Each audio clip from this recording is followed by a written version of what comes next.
வணக்கம். பைபிளை முழுவதுமாக வாசிக்கும் நம் லட்சிய பயணத்திற்கு உங்களை அன்புடன் வரவேற்கிறேன். இன்று நாம் லேவியர் ஆகமத்தில் 17வது அதிகாரத்தை வாசிக்க இருக்கிறோம். இதுவரை நாம் மொத்த நூல்களில் 8.91% நூல்களை வாசித்து முடித்துவிட்டோம். இன்னும் சில நூல்களை முடித்தால் நம் பயணம் வெற்றிகரமாகும். இன்றைய வாசிப்பின் மூலம் அந்த இலக்கை இன்னும் முன்னோக்கி நகர்த்துவோம். வாங்க தொடங்குவோம். இரத்தத்தின் புனிதம்.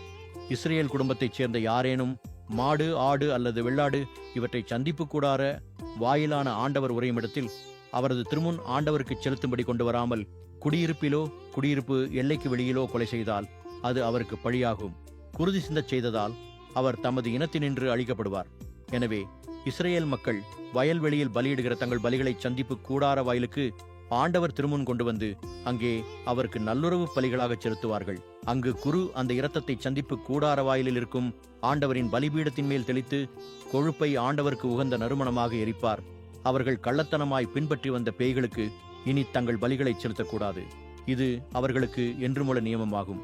எனவே நீ அவர்களிடம் கூற வேண்டியது, இஸ்ரேல் வீட்டாரிலோ அவர்களோடு தங்கும் அந்நியர்களிலோ யாரேனும் எரிபலி செலுத்தினால் அதனை சந்திப்பு கூடார வாயிலில் ஆண்டவருக்கு செலுத்தும்படி கொண்டு வராவிடில் அவர் அவரது இனத்தவருளிராமல் அழிக்கப்படுவார்.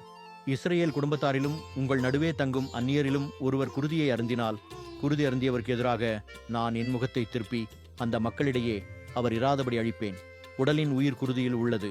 அதனை நான் உங்களுக்காக பலிபீடத்தின் மேல் உங்கள் உயிருக்கென பாவக்கழுவாய் செய்யும்படி ஆணையிட்டேன். ஏனெனில் அது உயிருக்கான பாவக்கழுவாய் நிறைவேற்றும் குருதி. எனவேதான் இஸ்ரேல் மக்களுக்கு சொன்னேன், உங்களில் ஒருவரும் குருதியை அருந்த வேண்டாம், உங்களிடையே தங்கும் அந்நியரும் அருந்த வேண்டாம். இஸ்ரேல் மக்களிலோ உங்களிடையே தங்கும் அந்நியரிலோ ஒருவர் உண்ணத்தக்க ஒரு விலங்கை அல்லது பறவையை வேட்டையாடி பிடித்தால் அவர் அதன் குருதியை தரையில் சிந்தவிட்டு மண்ணால் மூட வேண்டும். ஏனெனில் அனைத்து உடலுக்கும் அதுவே உயிர், அதன் குருதி உயிர் போன்றது. ஆகையால் இஸ்ரேல் மக்களுக்கு எந்த உடலையும் குருதியோடு உண்ணாதீர்கள் என்று சொன்னேன். ஏனெனில் எல்லா உடலின் உயிரும் குருதியே, அதனை உண்பவர் அழிவார்.